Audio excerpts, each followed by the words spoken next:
Hey guys, welcome back to Reading the Bible in a Year. Today is Tuesday, January 12th, day 12 of Reading the Bible. So, yesterday, and I'm just getting straight into it, yesterday we left off where we talked about the parallels of Isaac's life to that of his father Abraham, and the fact that he went back to the city of Gerar, interacted with Amalek, and told the very same lie that his father did about his wife being his sister. So I thought that to be really interesting. But for today's reading, we're going to talk more about the troubles between Jacob and Esau. As we know, they are twins, but not getting along in any sense of what you'd expect for twins. So we're gonna just dive straight into it today, guys.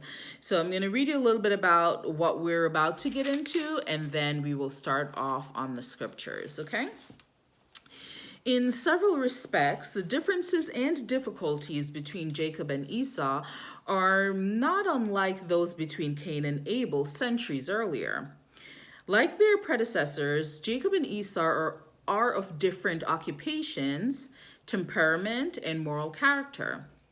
Esau, like Cain, appears to be the rebellious sort, as may be demonstrated by his marriages to two women from among the local heathen population. Yet Jacob himself is not without fault. Prompted by his doting mother's scheming, Jacob conspires with Rebekah to deceive Isaac, who in his old age wishes to bestow a special blessing upon his own favorite son, Esau. With the birthright already his, Jacob would have received the greater part of Isaac's inheritance in any event, but despite the fact, he consents to perpetrate the fraud. A long period of exile in future years may well be the consequent penalty for this sin against his father. Rebekah's own involvement evidently stems from dissension with Esau's two wives, whose Canaanite background undoubtedly clashes with hers. So we're going to start reading at Genesis 26, verses 34 and 35. Then we'll move on to Genesis 27. And we're going to read that all the way through to, give me a moment here. We're going to read that all the way through to 46. Yes, Genesis 27 all the way through to 46. And then we'll go to Genesis 28, which will end from verse 6 through to 22. Okay? So we've got a bit of reading to do today, guys. Okay, give me just a second here. So, when Esau was 40 years old, he married Judith, daughter of Beeri the Hittite, and also Basemath, daughter of Elon the Hittite. They were a source of grief to Isaac and Rebekah. When Isaac was old and his eyes were so weak that he could no longer see, he called for Esau, his older son, and said to him, "My son, here I am," he answered. Isaac said, "I am now an old man and don't know the day of my death. Now then, get your equipment, your quiver and bow, and go out to the open country to hunt some wild game for me. Prepare me the kind of tasty food I like and bring it to me to eat, so that I may give you my blessing before I die."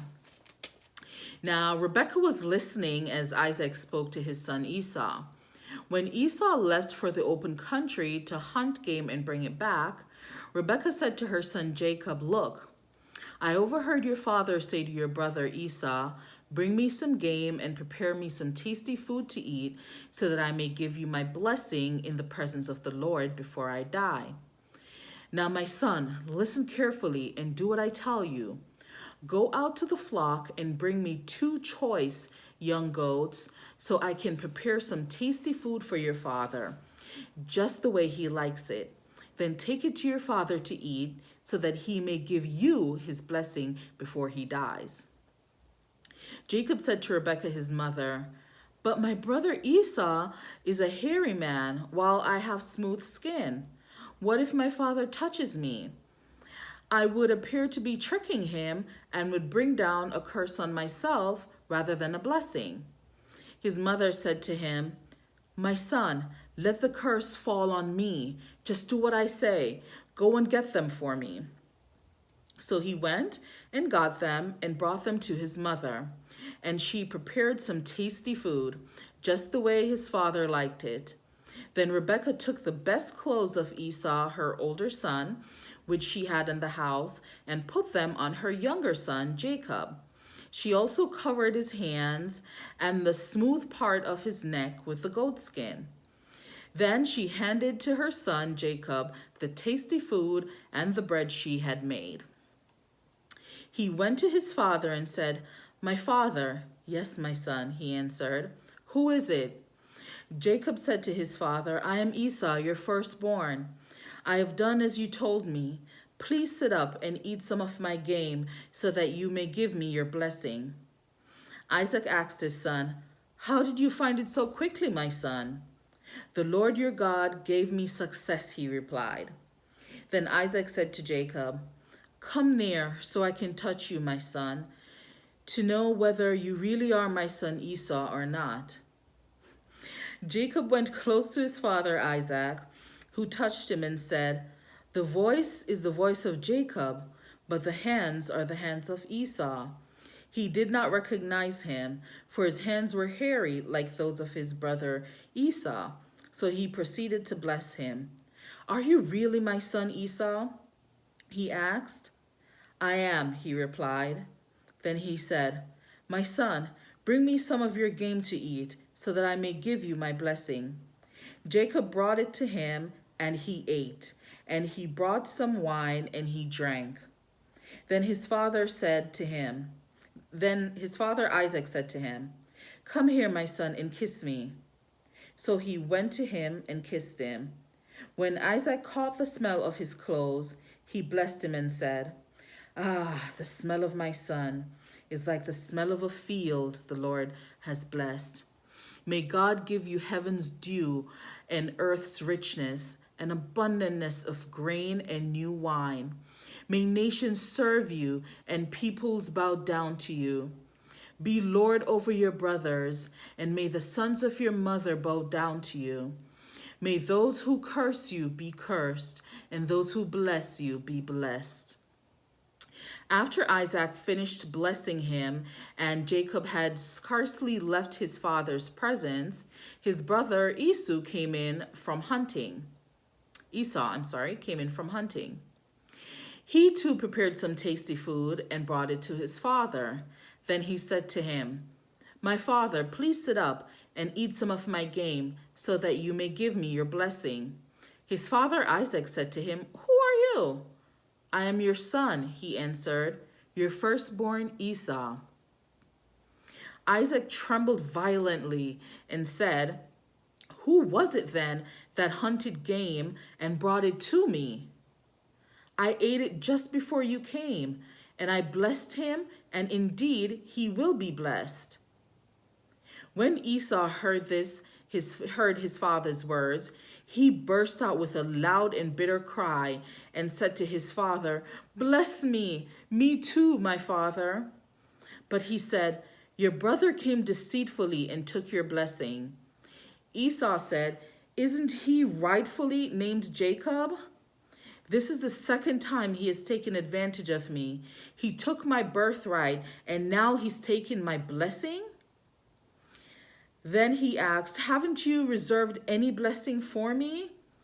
Isaac answered Esau, "I have made him lord over you, and have made all his relatives his servants, and I have sustained him with grain and new wine. So what can I possibly do for you, my son?" Esau said to his father, "Do you have only one blessing, my father? Bless me too, my father." Then Esau wept aloud. His father Isaac answered him, Your dwelling will be away from the earth's richness, away from the dew of heaven above. You will live by the sword, and you will serve your brother. But when you grow restless, you will throw his yoke from off your neck. Esau held a grudge against Jacob because of the blessing his father had given him. He said to himself, "The days of mourning for my father are near. Then I will kill my brother Jacob." Wow. How interesting was that, everyone? I mean, just the fact that Jacob and his mom, Rebecca, cooked up such an elaborate scheme to deceive Jacob was just really beyond me. To deceive, I'm sorry, Isaac is really beyond me. But before we continue on, we're going to continue reading about how Jacob leaves Haran, and then we're going to continue on into the reading from there. Okay, so as a result of Esau's threat, Jacob follows his brother's suggestion as well as patriarchal mandate and leaves Haran, the region from which Rebekah herself had come. Isaac seems to have reconciled himself to the fact that it is Jacob through whom God's promises to Abraham will be fulfilled. So he sends Jacob away with his blessing. To this, Esau reacts with typical rebellion. As he begins his journey, Jacob has a dream in which God reaffirms that it will indeed be Jacob through whose descendants the promises given to Abraham will be fulfilled. At the place where the dream occurs, Jacob makes a vow which at first appears to be a bargain with God, but which is actually a customary manner of expressing thanksgiving. The account begins when news of Esau's threat reaches Rebekah. So we're going to pick up and read the scriptures that delves into this, and it is from Genesis 27:42 through to Genesis 28 verses 22. Okay, so we're going to start there, and then that's where we're going to end our reading for today. When Rebekah was told what her older son Esau had said, she sent for her younger son Jacob and said to him, "Your brother Esau is planning to avenge himself by killing you. Now then, my son, do what I say. Flee at once to my brother Laban in Haran. Stay with him for a while until your brother's fury subsides. When your brother is no longer angry with you and forgets what you did to him, I'll send word for you to come back from there. Why should I lose both of you in one day?" Then Rebekah said to Isaac, "I'm disgusted with living because of these Hittite women.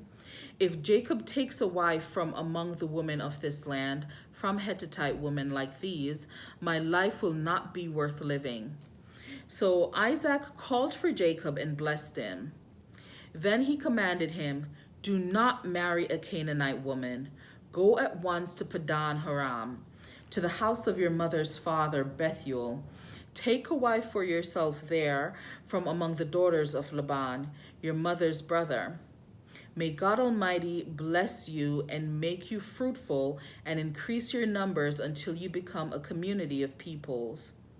May he give you and your descendants the blessing given to Abraham, so that you may take possession of the land where you now reside as a foreigner, the land God gave to Abraham."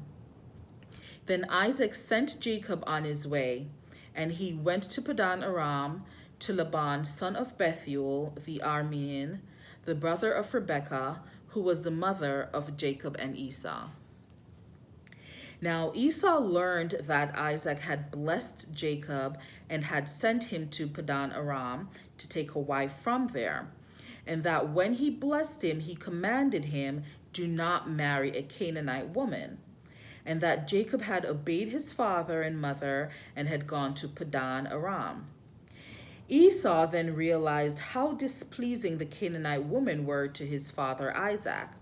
So he went to Ishmael and married Mahalath, the sister of Nebaioth and daughter of Ishmael, son of Abraham, in addition to the wives he already had. Jacob left Beersheba and set out for Haran.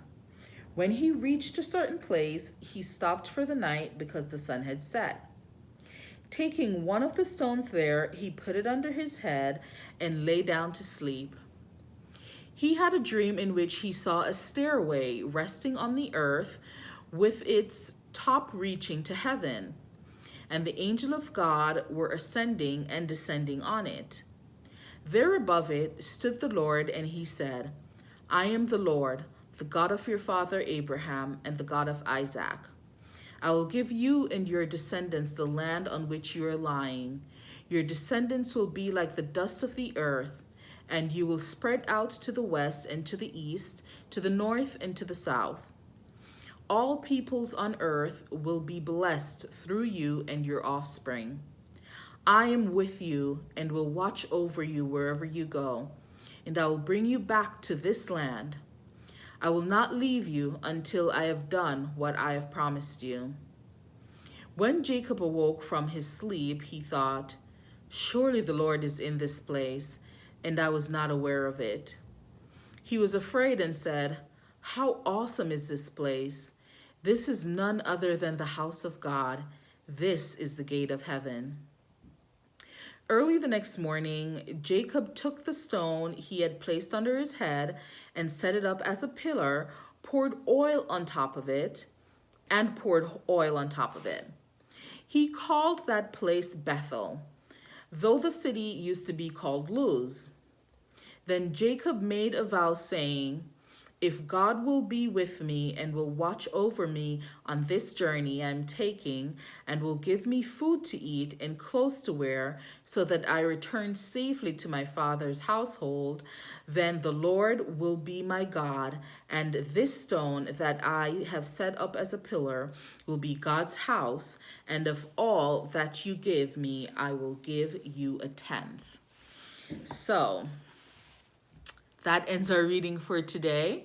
And I guess, that oath that he took in saying that he will give him a tenth of all his earnings is where we first hear about, paying a tithe, I should say. All right, guys. So I really hope you enjoyed today's reading. If you're new to the channel, it's your first time watching, I hope you enjoyed. Please give this video a thumbs up, comment down below, and let me know your thoughts and opinions on what we just read. Also, please go ahead and subscribe to this channel. Once you do subscribe, please turn on that notification bell so that you'll be notified each and every time I upload a brand new video. Again, thank you so much for joining me today. I will see you tomorrow on Wednesday, January 14th. Same time, same channel. Stay blessed and have a great day. Bye.